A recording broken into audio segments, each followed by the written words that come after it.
Welcome again, viewers at home. This is your favorite program, Believers Takeover series on Encounter Jesus TV. Today, we're going to be interviewing a very important person who is linked so much to the mandate of dominion of believers taking over powerful and centric positions in our world. The aspect we are going to be talking about today is the aspect of leadership. And we have today a distinguished guest, Dr. Linus Okorie.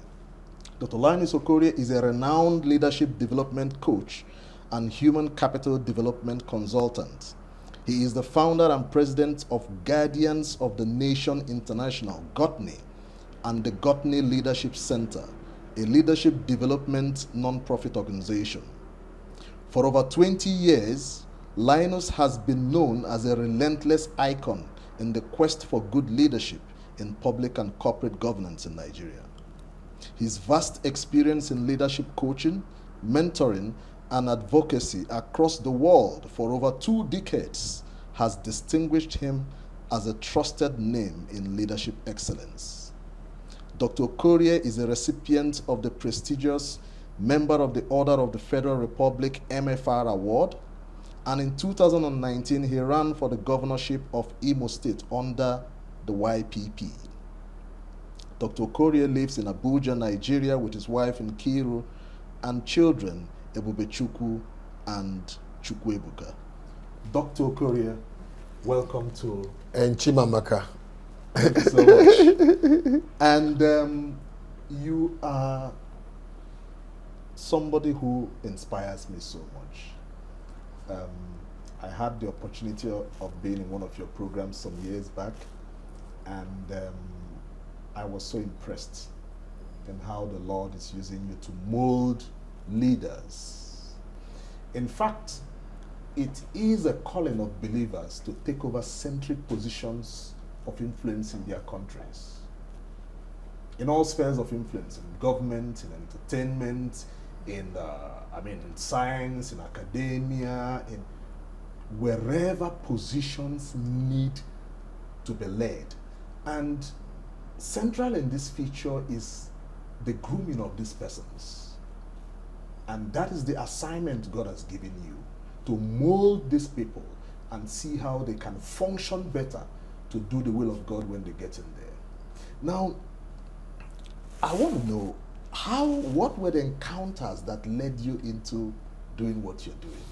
Okay, great. So thank you very much for giving me the opportunity to spend quality time with you, and great work you're already doing and touching society.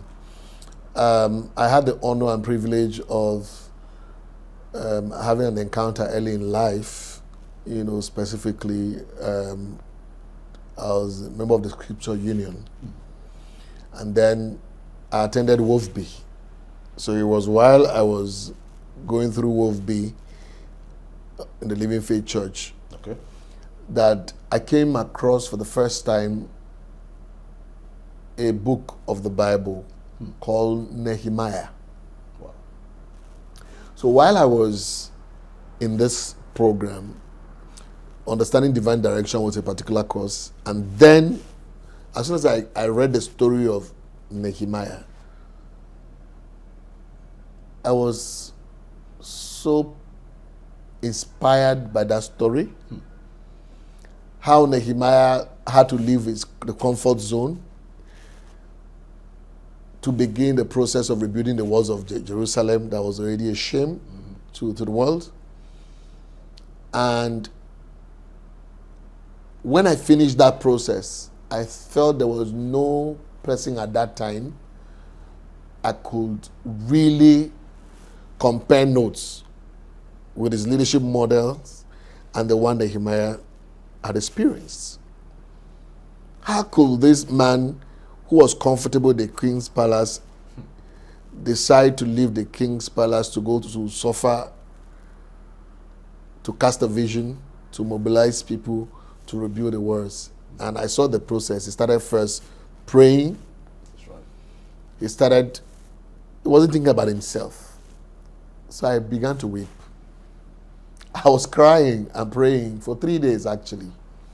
asking God to give me something for the future for this country, that we needed to build leaders who model the type of leadership qualities I had seen in Nehemiah.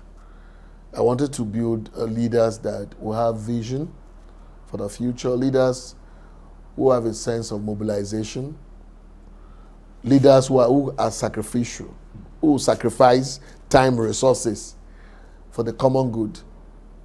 I needed to build leaders with love for country, leaders who are patriotic. And it was while I was praying and asking God for direction that Godney was born. Wow. Raise me people that fear me in the leadership of this nation, and I'll back you. So the concept of building leadership capital was born. Wow. I could recall, I remember very well, when that vision was born, I went to see the Commissioner for Finance in Imo State at that time. That's your state, actually. Yes, my state. And seated in his parlor was a gentleman called Mr. Chudu Onuzo. Chudu Onuzo was the Director General of Imo State Broadcasting Corporation. Okay. And he was such a model. He was a man highly respected by the people of Imo for, such a good Christian, and had so much, to offer the people. And so I approached him and I shared with him the vision that God had laid in my heart. And while I was talking with him and discussing, he simply said to me that the vision that I've just shared with him resonates with him. Wow. In fact, we should call it Godney. Wow. Guardians of the Nation International. Interesting. Remember 1995. So I had to take the vision into the university. Okay. And I think you were the students, the first students. Yes, I was, yes, because I had just finished becoming senior prefect, government secondary school, Okorie, right? And then came out, got this vision, Yes. and then got into the university, and we immediately started raising leaders across the university. In fact, every member of Godney who occupied public position, by the time we were in year 3, I had become student union president. Some had become departmental heads. And to be very honest, I was a member of NIFES at that time. Okay, the Christian. Yes, absolutely, Christian group in the university. And then the Christian group in the university didn't believe that a Christian should go into politics and function well. Absolutely. So then I was a model for them. Wow. Because at the end of the day, I won the election without doing the things other politicians would do on campus. Raising the standards very high. And by the time I won, in fact, the SUG office became a center for excellence. Wow. Students came in and they saw what leadership was all about. It would interest you to know that the next election we had more than 6 people from NIFES who ran for student union president. Interesting, and that's very unusual. Because Yes. in most Nigerian universities, Absolutely. One has to be. So you either belong to a secret court or something. Like that. Yes, so that showed example. And every one of us who occupied positions as head of departments or groups, whatever, they all made a difference. Wow. Because we emphasize specific leadership models. And they got those models, they learned from those models, and they made a difference. And that was why I made a vow that, my journey for life will be to develop leadership capital. Interesting. For our country. When you talk of leadership capital, leadership is something which many people have been wrong in defining. Yes. Many people think having somebody in a position of leadership makes the person a leader. Yes. So leadership as a term has become placed in error for so much. Absolutely. Now, in your own words, yes, from your experience Yes. in leadership, what will be your definition of leadership? First of all, I will start by saying that many years ago, I had the privilege and honor of hosting Dr. Miles Monroe in the city of Okorie, and he came in for the first time to speak to 1,500 people, including the governor of the state was present and some other state functionaries. And while he was teaching, he said to me, Linus, do you know there are over 5,000 definitions of leadership? He said, and I quote him, that leadership is the ability to inspire, motivate, drive a group of people towards a particular direction via inspiration, not intimidation or manipulation. Wow. That's Dr. Masbro's definition. So, which means anybody who wants to become a leader must have the capacity to inspire. Absolutely. To inspire.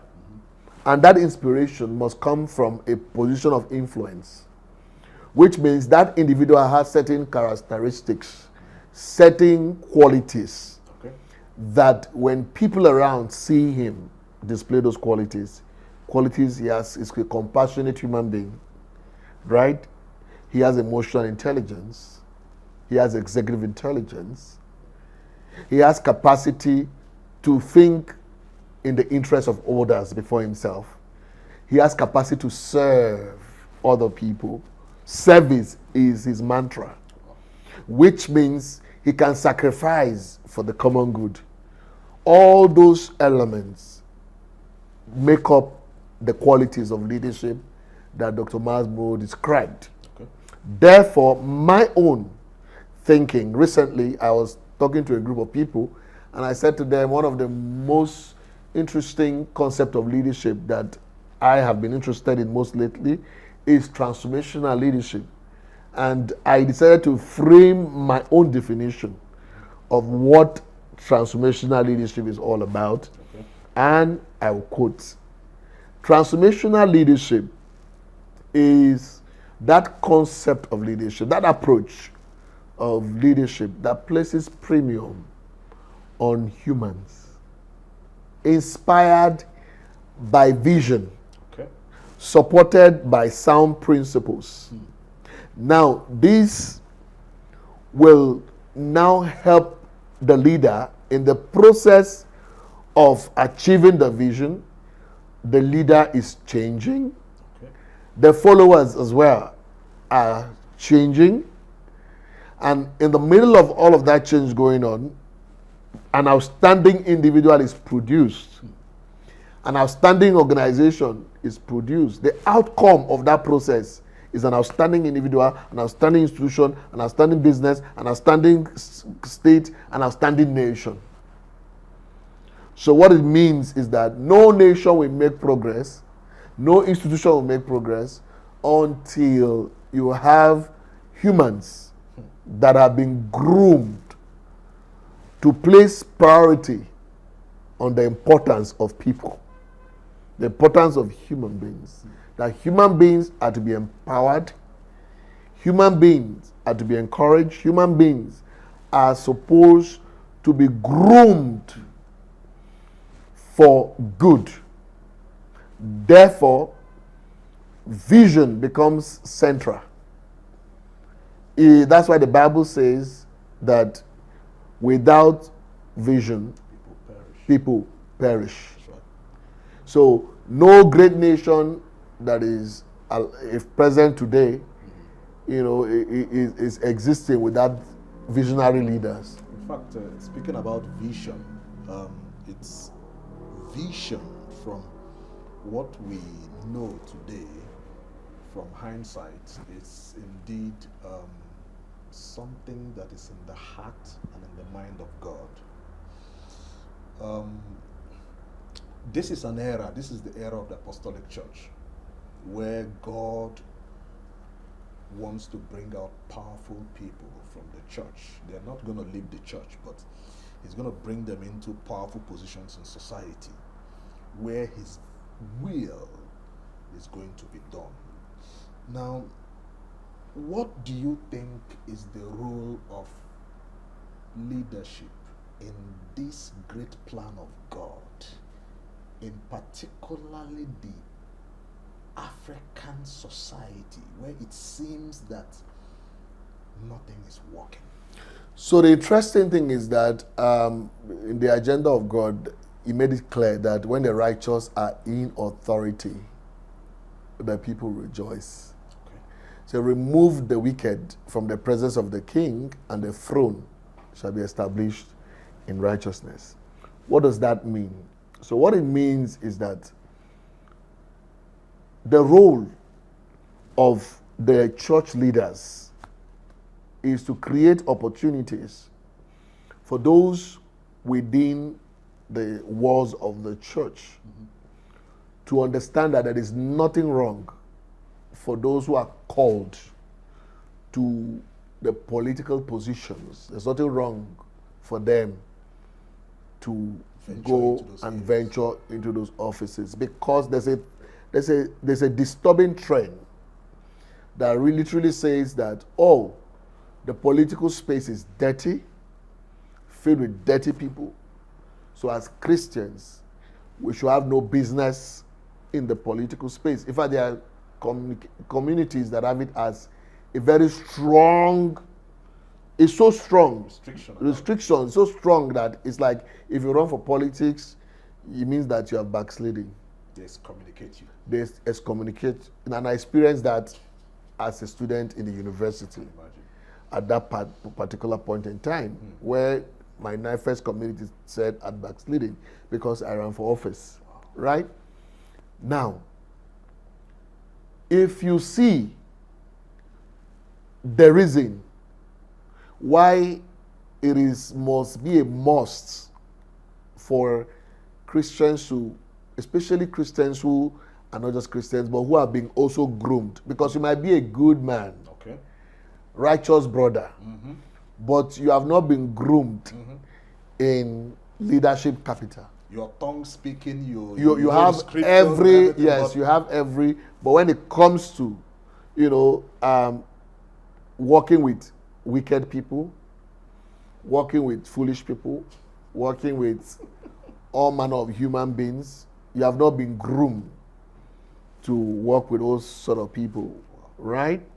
There's an executive intelligence that is required for that process. There's emotional intelligence that is required, to be able to work with all dimensions of people without judging other people. Do you understand what I'm talking about? So we're talking about people who are being groomed. So if you have those type of people, the danger of not having those types of people in the political space is that when it comes to policy formulation, right, these people are absent.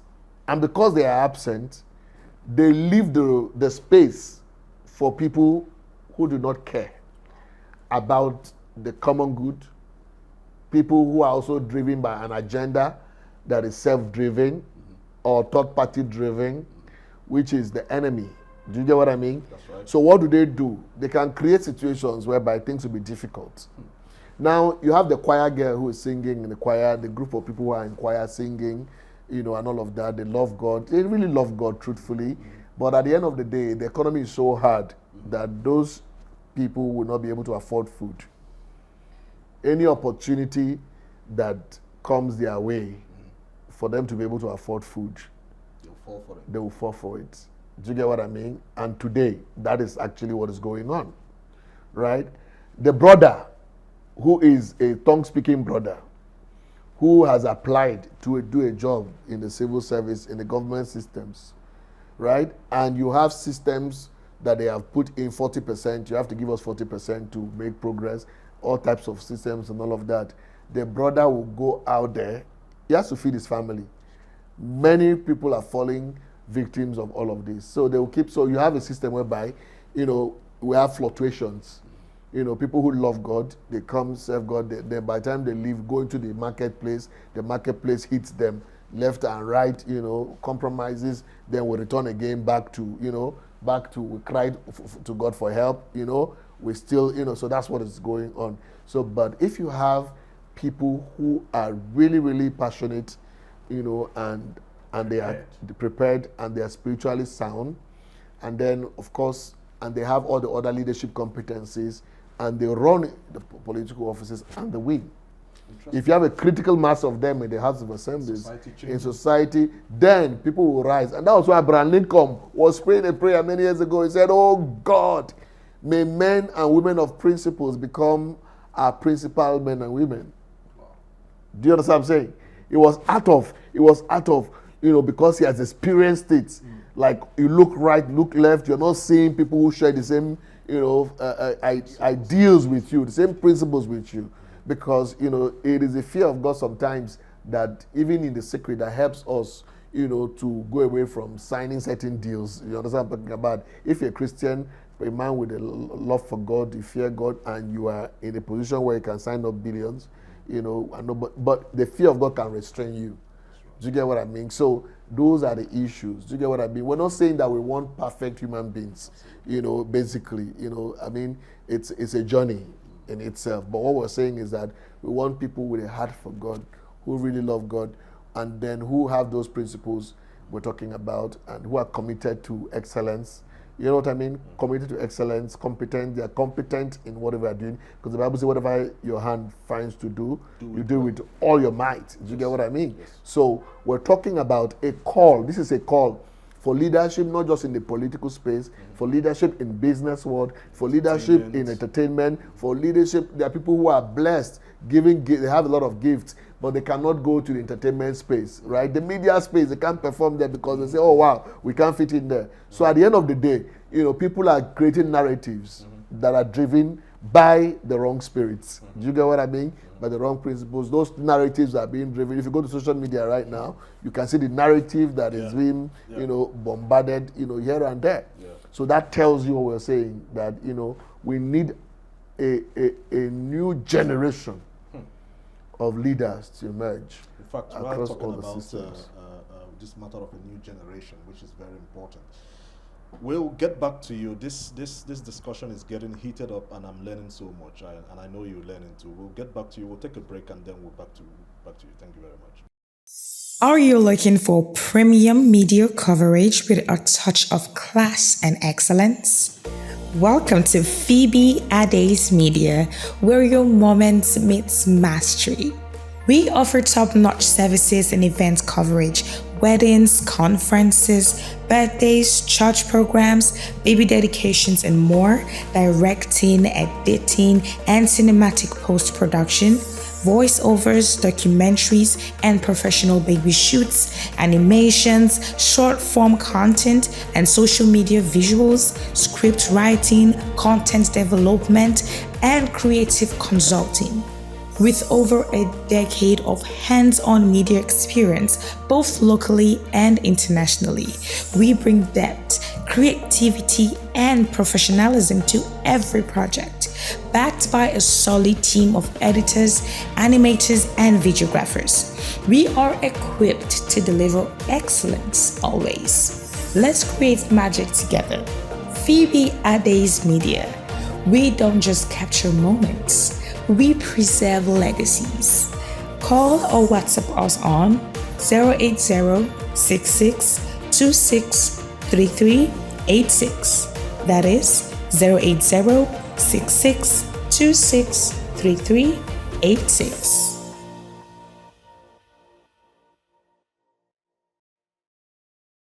Welcome back, viewers, to your very interesting discussion which we're having today with Dr. Linus Okorie. Doctor, you are broadening the aspect of leadership like I've never heard before. And in these prophetic times, when heaven is so interested in churning out leaders in all these centric positions we mentioned, what do you think will be the role of the church? Absolutely. In this?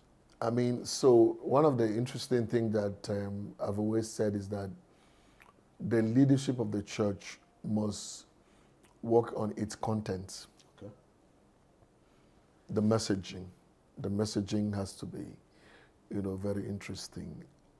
And so if we concentrate a lot on, messages that will reinforce some of the principles of leadership we're talking about, where are those sacrifice kind of messages?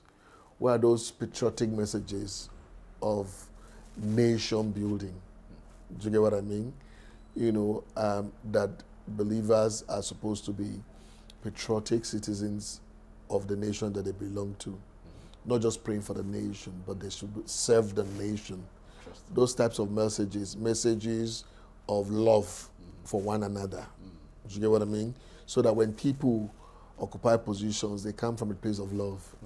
Serving from a place of love changes things. Do you get what I mean? So, and beyond all of that, helping young people with the certain certain giftings that might not be available within the church. I want to see churches organizing leadership conferences. Leadership conferences specifically designed, and bringing experts. Society. Bringing experts. Not necessarily pastors teaching those things. I want to see also pastors submit themselves to a leadership development process. I was one of my courses I ran. I was very impressed when I saw a bishop, who runs series of ministries, and he submitted himself, for a couple of days with his wife. If he has done about 3 leadership courses here, specifically, he's hungry to be more. So you might be anointed. There's anointing on your head to preach or to be an evangelist, right? And then people start, being added to your congregation, right? You might not have, the leadership skills that are necessary. You might not have the emotional intelligence necessary to deal with all kinds of human beings. And as a result, without knowing it, do you get what I mean? You have mismanaged, the people, and people see the way you treat other humans. Do you get what I'm talking about? Right. Not you didn't intend so, but there are certain skills you've not acquired, and so people will judge you as such. So what the difference basically is that young people are not seeing the role models that they are supposed to see in that sense, right? So what happens? So in the spiritual place, you're strong, but in the marketplace, you're not strong. So that's why it's important, for people to find certain gifts that are not readily available and bring it in. Do you get what I mean? And let young people be groomed in that process. Let them be inspired in that process. I think that would make a lot of difference. Leadership development, within the church systems will be one of the major priorities. Because if we begin to do that type of stuff, then guess what? People begin to think, oh wow, my nation. Go to India, a country like India, for instance. Family, nationhood is important to Indians. Okay. It's become a culture. So young people start from their early age, they start teaching them the importance of their nation, the importance of the flag of the nation. Do you get what I mean? That was what Nehemiah represented. Wow. Takes you back to the first calling. Takes you back. So the Nehemiah experience of, yes, we are Christians, but we are existing within society. Yeah? So we must also be if they're talking about constitutional review, Christians should be interested. Because in that constitutional review, there is a place of a need there's for love. a place, even within that constitution, there's a place where something can be hidden that would now be against the well-being of the well-being of not even society, Christians, but Christians themselves. Do you understand what I'm talking about? So that's why in America, you hear that, when you hear the Republicans, in the Republican Party, you have conservatives, you have a lot of Christian radicals, the evangelists, of this world, the evangelicals of this world. They make up a lot of the Republican Party. So that's why anti-abortion, abortion, all those things. You see them, they use that platform to pursue the things that are in line with Christendom that should be enshrined in the Constitution. Do you understand what I'm talking about? So, if there's a national conference on anything, Christians should be interested in that entire process, because there's an institutionalized part of engagement that if somebody can use authority, if it's guided by the wrong spirits, that authority can enshrine a hidden law. It can also be hidden in business practice as well. The law governing the regulatory systems. That's why watch and pray, not just pray. Do you understand what I'm saying? I get you. So that's the point I'm making. I'm saying that, Christians should not just be interested in heaven alone. That's right. We're on this earth. We have a mission here to fulfill. We have a mission to fulfill. You see, you Occupy until I come. That's a very powerful statement. In fact, going to that, you see, you made a very powerful saying, one of your quotes actually, which I admire so much. I love reading your books, and you said, "The pursuit of a vision changes a leader." Oh yes. That yes. struck me. What do you mean by that? Yes, the pursuit. You see, vision is one critical thing that will discipline a man. As humans, we are Christians. We have our frailties. We have our weaknesses. You know what I mean? You see, there's no Christian leader that you will not see him battling with one weakness or the other. In the flesh, as a matter of You fact. understand what I'm talking about? But in the process of doing that, but when vision is before us, right? Vision, is what disciplines us. So there are things we want to do. But when the vision of the future is clear in our eyes, it restrains us. It stretches us. Do you understand what I'm talking about? Yes, I do. So that's the role of vision. Because for you to accomplish the vision, there are a lot of sacrifices that you must make in the process. There are friends that you have to stay off from. There are habits you have to work so hard to kill in the process of vision pursuit. That's why it is important for the Christian community to build a system where their members will know the importance of self-discovery, the importance of the pursuit of purpose. Do you understand what I'm talking about? That purpose is critical and important. That vision is solid. So the more people who are visionary in the Christendom, then you'll be betting television stations. You see Christians will be betting television stations, universities. With our values. With our values, enshrined with values. Do you understand what I'm talking about? Regent University in America is one of the universities, in fact, that was built by the Seven Day Club owner, Pat Robinson. I did my organizational leadership masters at the Regent University. Right? The best university so far in the world in terms of leadership development so far. Right? But do you know what? Enshrined in our curriculum were sound Christian values. Sometimes they hit some scriptures inside it. Do you get what I mean? So they give you assignments that are, you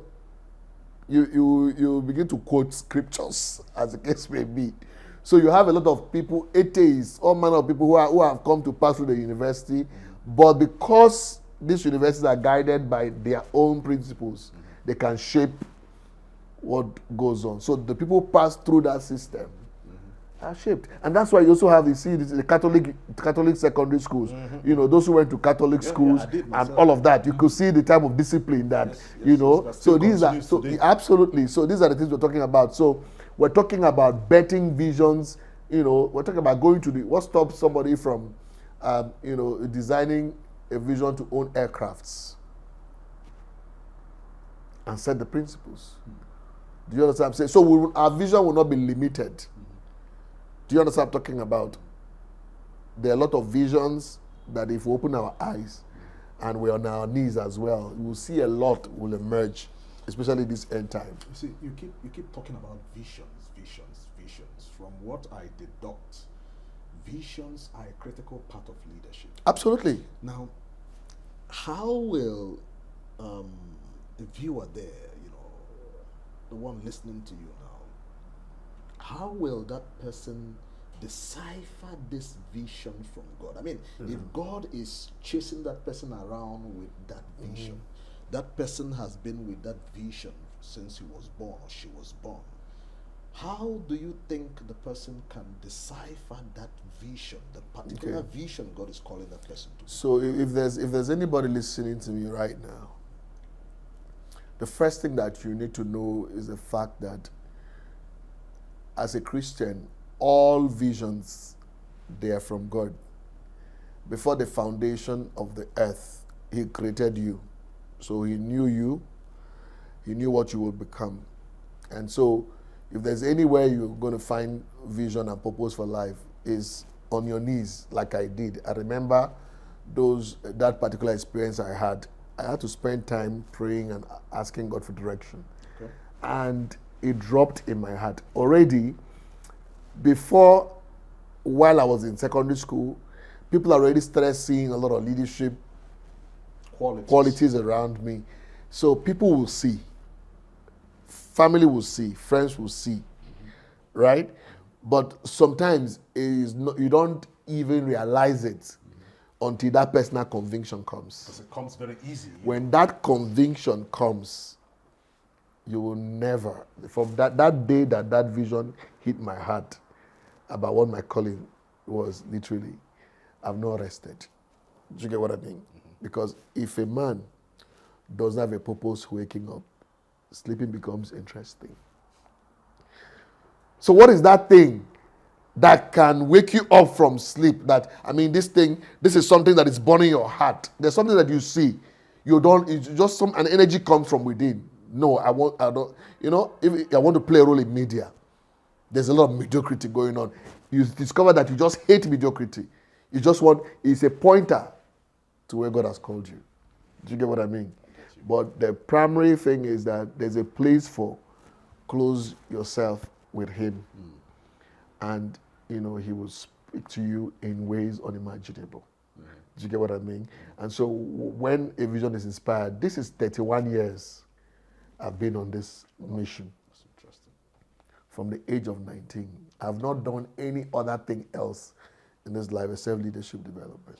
You have perfected so much this aspect of leadership, of grooming leaders. Yes. You have met powerful people. Yes. In fact, you guys are going to see much later in the program pictures of great people he has been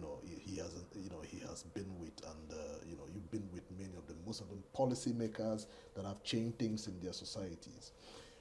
What would you say is the problem of leadership and governance in Nigeria? Okay, so the problem is that everybody talks about deficit of leadership capital, but nobody is investing in leadership development, right? So 2012, the American government, under the Department of State, nominated me for what they call IVLP. Okay. So in that program, you don't apply. They choose you. They'll choose you. They have their own systems. I was among the 4 people from Africa, and total was 27 of us. So we came into America for the first time, and were to stay in America for 1 month. Okay. Our goal was to travel across 4 states in America. We're going to be interacting with lawmakers, interacting with academia, interacting with business leaders across these states. What are we going to be doing? We're studying the leadership capital that made America great. And we found that the way American system is structured is that they believe leadership capital is essential.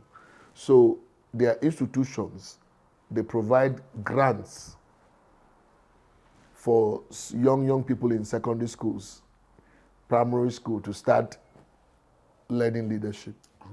Grooming them in leadership. They teach them volunteerism, what service is all about. And Americans spend about $180 billion every year for leadership development across systems. So people feel, business leaders feel they are responsible. That's why General Electric, you see the amount of billions of dollars pumped in leadership development. So companies are investing in that. People are going for retreats. In America, leadership development is like a big business, right? Because there's investment in it. What you're saying is that most of these companies through the CSR... I said leadership development is important for them. Obama came and started doing a leadership development in Africa. So people were being taken from Africa to America in their numbers. Huge numbers, 500 for leadership development, right? Yeah. Now, let's come back. By the way, in that trip, I met a young man called Aaron from New York, because they brought 100 young people from 50 states in America, 2 per state, and they brought them to interact with us, the internationals that came from all over the world. And they planted them on our tables in one of the dinners we had. And a young man around me, his name is Aaron. He said, "Mr. Linus, Okorie, what do you do for a living?" I said, "My work is developing leadership capital for Nigeria." You know what this young man said? He said, "I and my friends, can we raise money for your work?" 17-year-old. Because they have been taught volunteerism. In Nigeria, an average 17-year-old boy will wash your car and opens his hand for money. Because we have not created a system where from high school, from primary school, from university, there is no curriculum for leadership development. There's no investment for leadership development.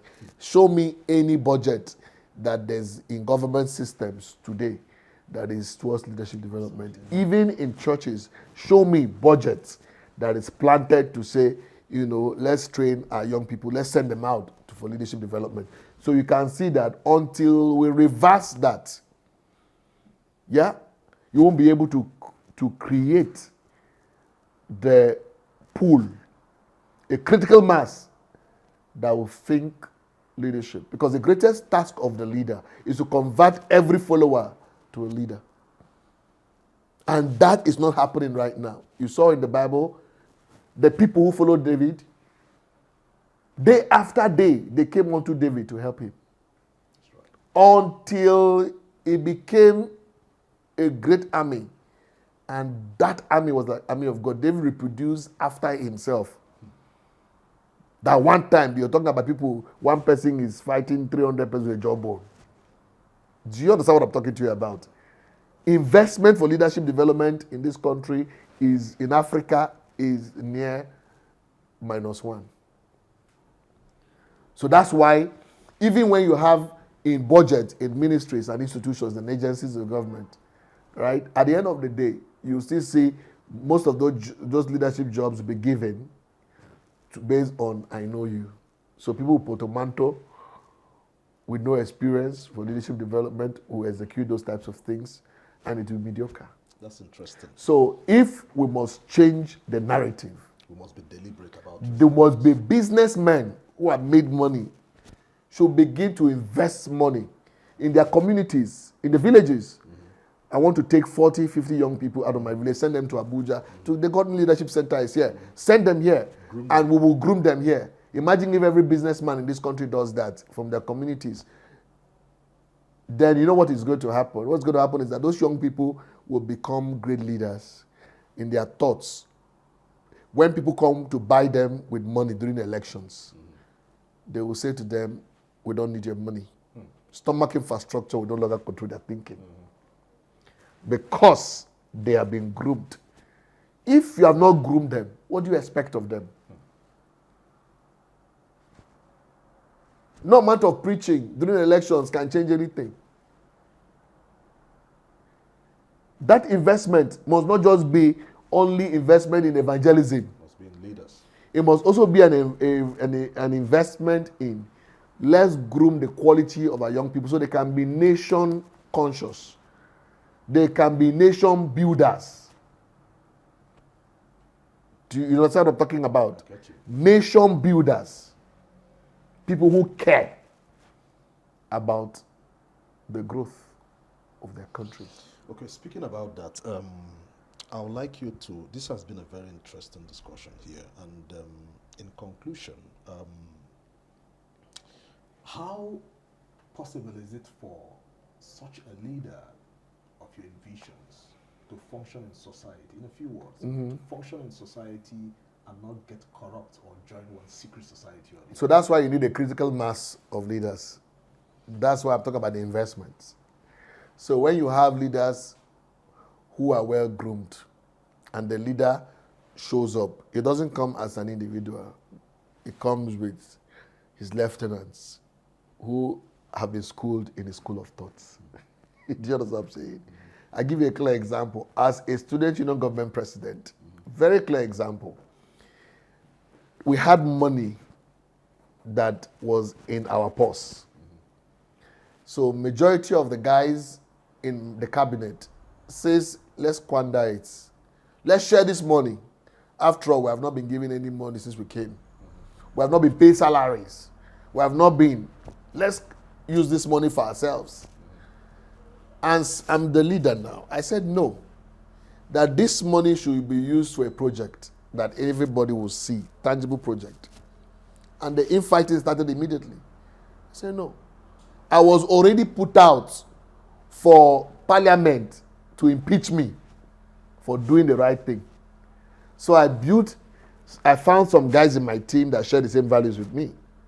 And I told the Secretary General, I said, look, I want you to go ahead and give this, bidding. Let this have a bid. And there's a guy who wanted to do, direct labor. Let's make sure he gets it. The guy made his presentation, and the secretary. So I didn't touch it. I wasn't part of it. Yeah. There was a committee just to remove myself from it, and they set up that thing. And they were laughing at us. We didn't have a good gate, a school gate where people can take pictures and say they're in a university. Well, look like a secondary school gate. And the guy designed something very beautiful and began execution. Meanwhile, I'd gone from one hostel to the other in the night to talk to students, to share my vision, what I wanted to do. So these guys started blackmailing me. There were a lot of pamphlets all over the place saying I've given out contract because I wanted the money. So corruption will fight you when you fight it. Do you know what I'm saying? But they were late because the students already believed me. They knew that the guy they elected was a guy who believed in certain principles. Interesting. And do you know what? The day that they were to impeach me in the parliament, I wasn't there. But the God that saw my heart, because I knew that I was, they were going to go on me. I went on my knees. I cried unto God. Told God about it. And told God about it. And do you know, the guy who went there was a lecturer. He went there and scattered the parliament. The guy had taken something and just went and scattered the parliament. And the same parliament walked to me, my office. I didn't know about what was going on. They came to my office and said a lecturer had embarrassed them, that the lecturer must go. I led a demonstration to the vice chancellor to complain against the lecturer. Right? Because I was doing my job as student union president. The matter was settled at some point. It was later in life that one of the ringleaders now said to me that those guys, that day was the day that they wanted to impeach me. But that was the man that saved me. You are an Didn't you see God's hand in the entire thing? And, I'm so inspired listening to you, and I know our viewers as well inspired also listening to you. Thank you so much, Dr. Linus Okorie, for what you do. Thank you, my brother. Thank you for being on our show. Thank you. Brothers and sisters there at home, you have heard it all. That leadership is also something where you can get into But you need to be groomed, and you need to trust God for what God has to do. We've had an example today which we can all look at and remember what God can use us to do. Come out and do what the Lord has called you to do. Till next time, when we will be on this show again, Believers Takeover series, Ndubisi Dejo Rakalo is my name, and I say, God bless you.